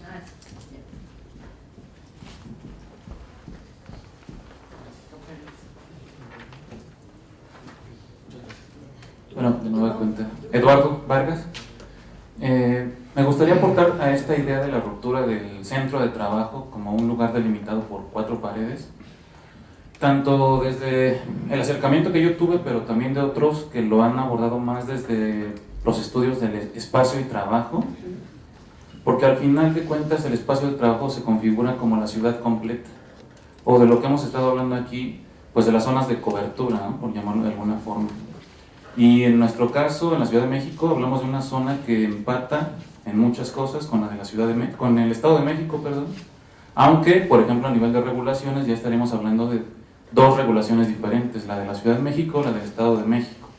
Pero si nos vamos a, digamos, también tratar de identificar en ese espacio de trabajo que se configura la ciudad completa, podemos identificar también algunos riesgos a los que están expuestos los compañeros y compañeras, que al final de cuentas son aquellas eventualidades que interrumpen su proceso de trabajo y que los dejan sin un ingreso, que puede ser momentáneo, pero también puede implicar que se lleven su carro al corralón, que su bicicleta se quede descompuesta, que los compañeros obviamente queden lesionados, lesionadas, necesitan asistencia vial en algún momento. Es decir, creo que si retomamos la voz de las y los compañeros podemos avanzar mucho en esa discusión, que sí parece es decir, no la vamos a resolver seguramente en un debate local a nivel, digamos, de esta ciudad, pero sí podemos encontrar algunos elementos, sobre todo porque yo creo que son cosas que ellos y ellas ya hacen. Es decir, estos grupos que comenta Alfonso de WhatsApp, de Facebook, no solo son donde se comparten memes, se dan avisos, qué zonas de trabajo son las buenas, en dónde se va a poner la dinámica, la tarifa dinámica. También ahí es donde se piden apoyo, también ahí es donde avisan de situaciones peligrosas, utilizan otras aplicaciones para poder monitorear en dónde están todos sus compañeros en la ciudad. Digo, no hay un solo grupo que tenga a todos los conductores y conductoras, a todas y todos los repartidores, pero hay afinidades que los hacen converger en algún grupo que pues monitorea al resto de sus compañeros, avisa en qué zonas están y hay gente que se acerca. Entonces me parece que sí se puede recuperar mucho de lo que ya ellos hacen para al menos garantizar que si hay una eventualidad de este tipo, pues las personas no estén solas, como decía Alfonso, ¿no? Si la empresa no responde, pues quien responde es el compañero o la compañera que es igual a mí y que pasa por lo mismo. Entonces me parece que hay mucho que escuchar de las compañeras y compañeros en esta discusión. Gracias.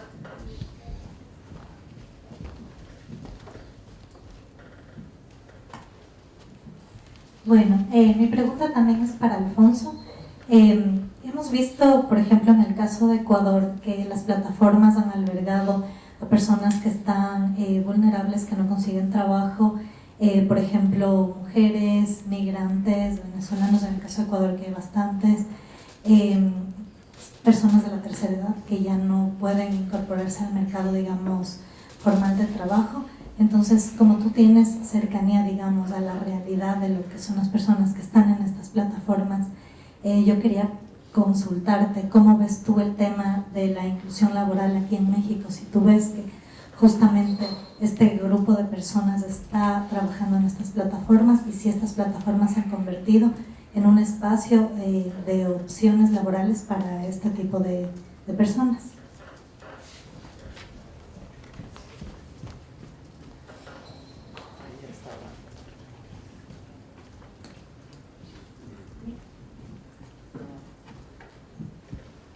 Gracias.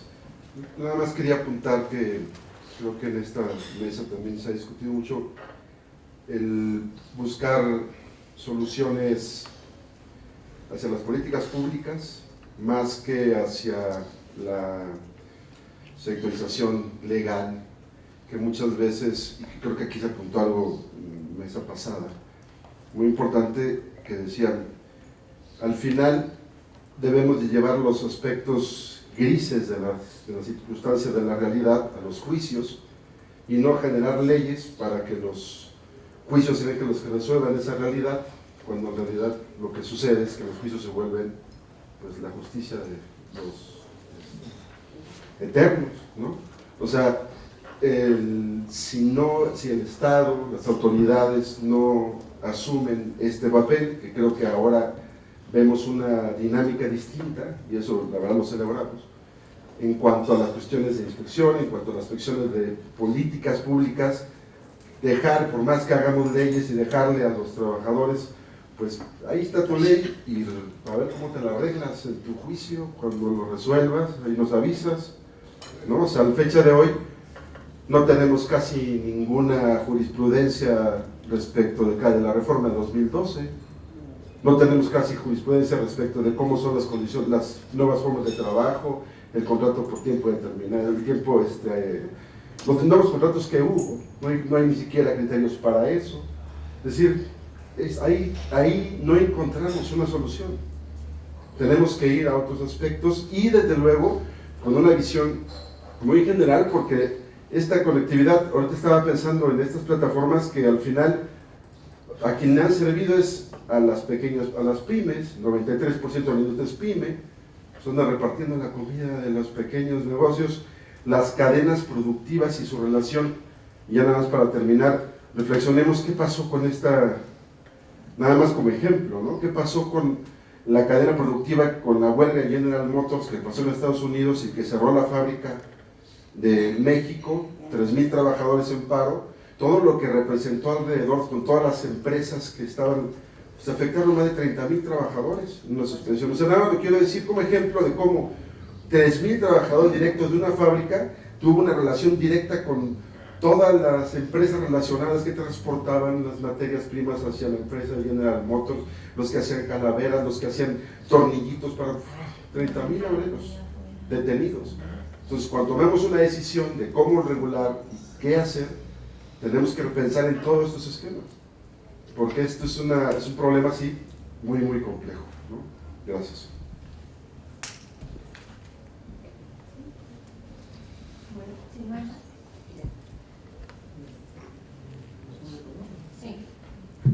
Bueno, de las preguntas que me hicieron de forma directa, cuando formamos el sindicato, la Ley Federal del Trabajo, me tuve que meter ahí, la ley anterior antes de la reforma, mencionaba 5 clases de sindicatos: el sindicato de empresa, el de gremio, el de industria, nacional de industria y oficio varios que son locales.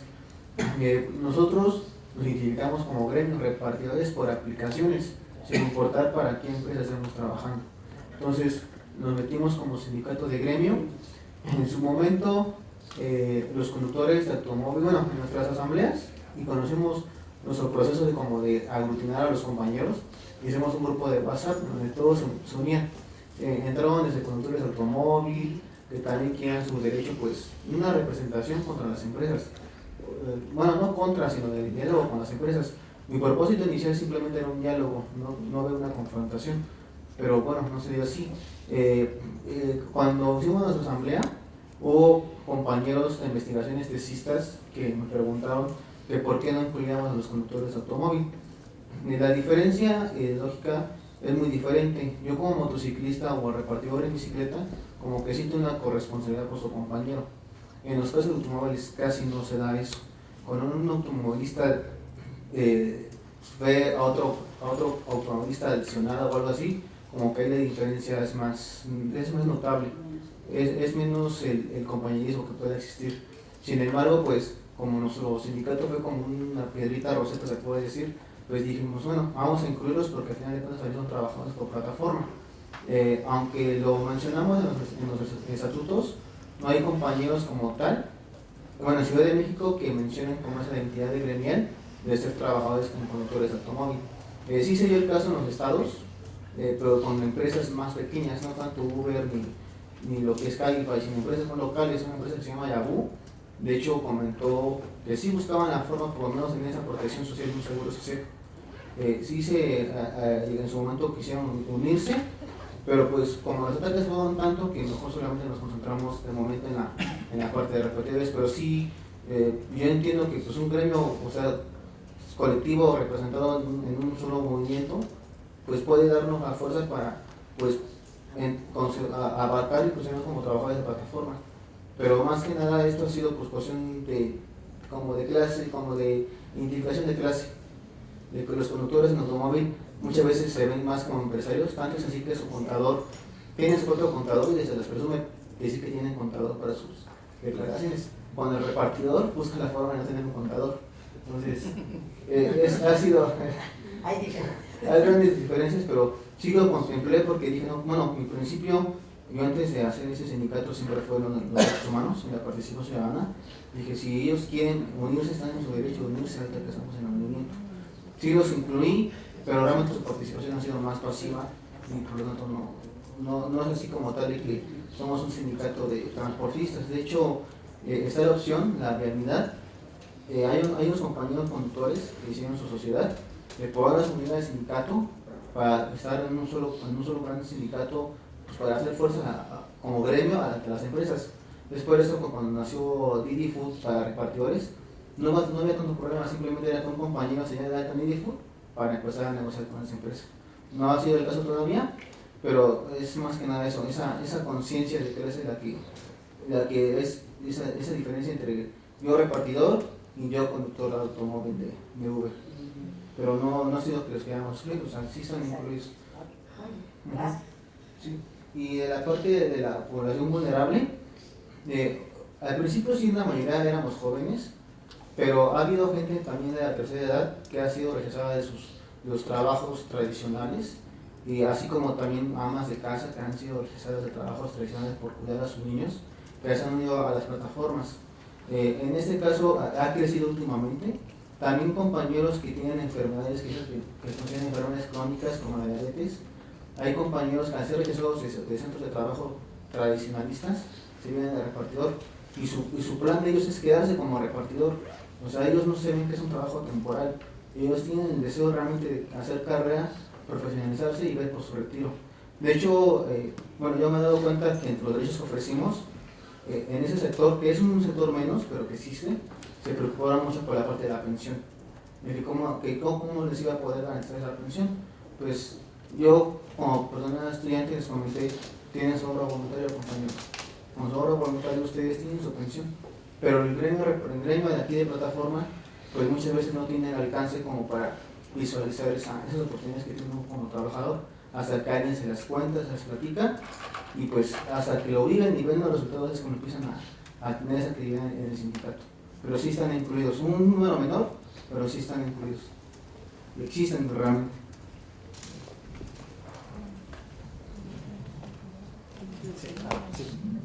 Gracias.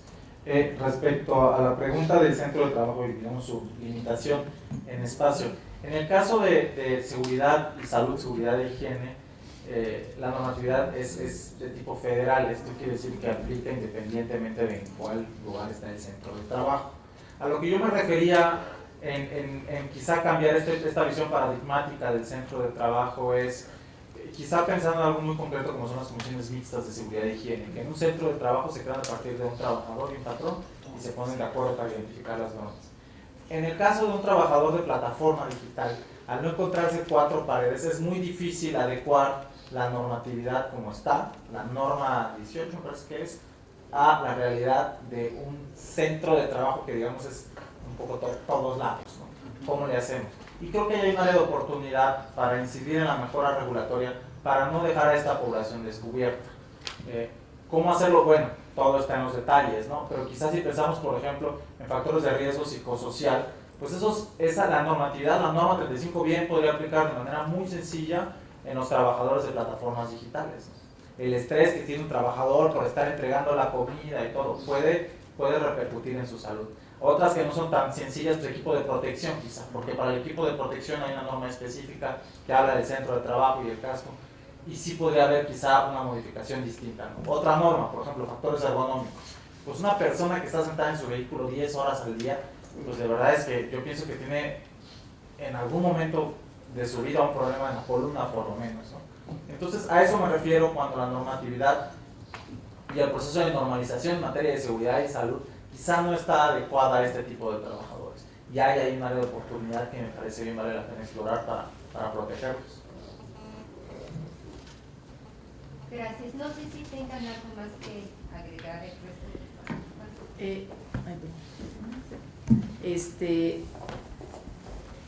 No sé un poco si entendí bien lo que planteabas, ¿no? Pero bueno, me parece que efectivamente, digamos, el gran asunto pues tiene que ver con la política pública, tiene que ver con la inspección de trabajo, tiene que ver con con cómo se accede, digamos, a los derechos y a todo lo que vamos ganando. Pero finalmente, por ejemplo, el tema de trabajadoras del hogar, si no hubiera sido la sentencia de la Corte, en este momento no se estuviera haciendo esa prueba piloto, ¿no?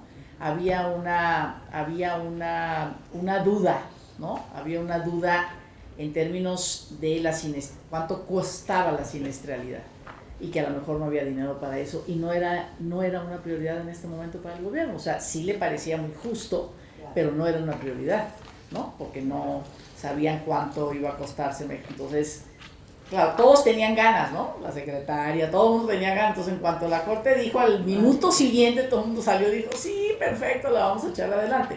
Pero si no la hace la Corte, no sucede.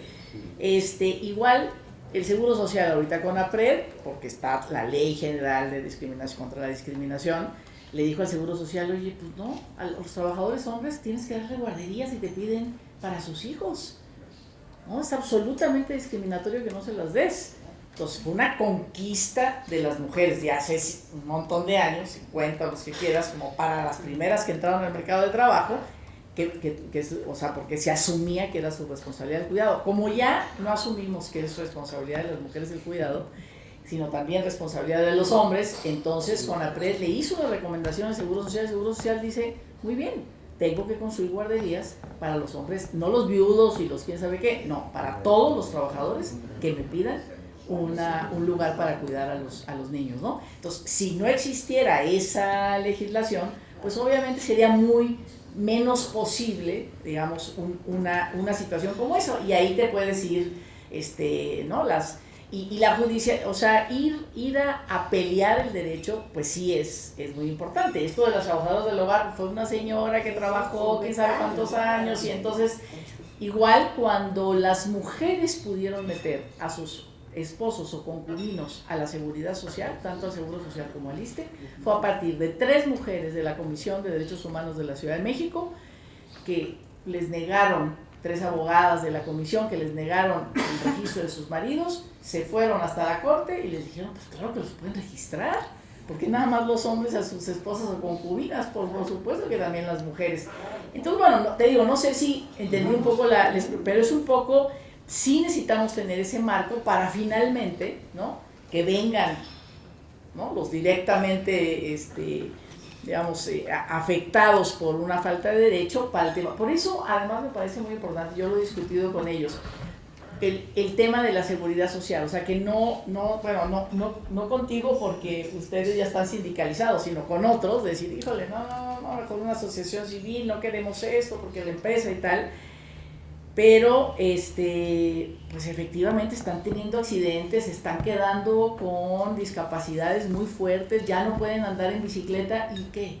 Pues con la seguridad social, pues por lo menos algún ingreso tienen, no se quedan en el absoluto abandono, tienen algún tipo de ingreso. Entonces tenemos, me parece que efectivamente estos sindicatos generales, digamos, la pobreza, la injusticia, digamos, la desigualdad, pues no la vamos a terminar con programas de transferencias, ¿no? O sea, tenemos que traer al tema del trabajo, y me parece que ahí estos nuevos liderazgos, porque es su problemática, cómo entran a la seguridad social. Y por supuesto que la pregunta es, ¿y qué pasa con las pensiones? Está muy bien, pero ¿cuál es el incentivo para que yo ahorre en una Afore si nadie más pone nada? Pues yo no tengo ningún incentivo, o sea, ahorro en otro lado o algo.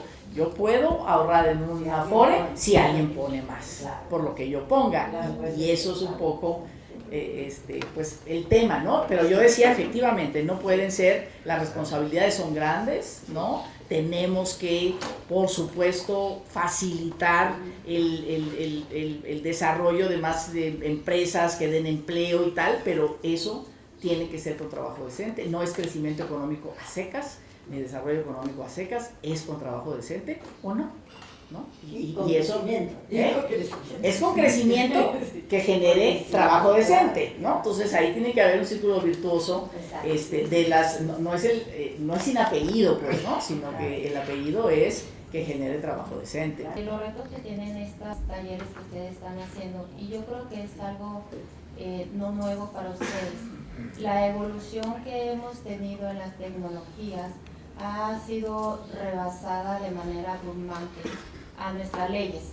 Nuestras leyes, cuando se hicieron, obedecieron a una situación social, económica y política y a un tipo de trabajo o modelo de trabajo que fueron rebasados. Desafortunadamente, esta evolución que hemos tenido en el tema de tecnología no ha sido congruente con la evolución de las leyes. Nuestro derecho en México es un derecho consuetudinario en donde nos movemos en lo que dice la ley. Un funcionario o una institución pública no va a hacer lo que no diga la ley, porque así lo establece la Constitución. Entonces, si la Constitución está cuadrada y no le permite ir más allá, simplemente no lo van a hacer.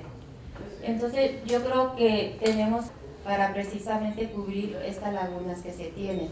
Al día de hoy, por ejemplo, se habla de Internet de las cosas, información que se pueden generar de las plataformas digitales, información que se les puede dar un valor en el ámbito laboral.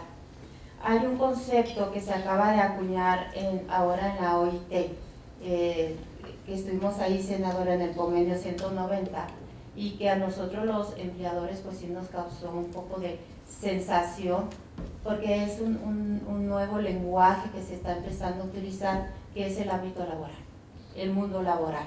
Es decir, así como el convenio 190 nos dice que el acoso y la violencia va a ser protegida en el ámbito laboral, no te lo va a dar en cuatro paredes como lo tenemos conceptualizado en México. Entonces, las experiencias internacionales es lo que debemos de aprovechar. Desde casa no lo vamos a poder resolver. Esto que ahorita ustedes, felicidades por el trabajo que están haciendo. Me parece y reitero que tenemos que ver las experiencias internacionales, y uno de los ejemplos que tenemos bien claro, que no quiere decir que esté de todo de acuerdo con la nueva ley, pero bueno, y no es precisamente en el ámbito laboral, es la ley de extinción de dominio. La ley de extinción de dominio no fue una idea nueva que se haya generado desde casa, fueron convenciones que se realizaron desde la Organización Nacional, desde la ONU, pues. Entonces, todo este tema de derechos humanos no nace en México, nace desde temas internacionales. Entonces, mi conclusión es que para resolver este tema de plataformas internacionales. La información que se genera aquí en México ya es un concepto mucho más amplio que alcanzará también a este concepto de plataformas digitales. Muchas gracias. Bueno, les agradecemos la participación en esta mesa y vamos a dar paso a la clausura.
¿Cuál es? Sí,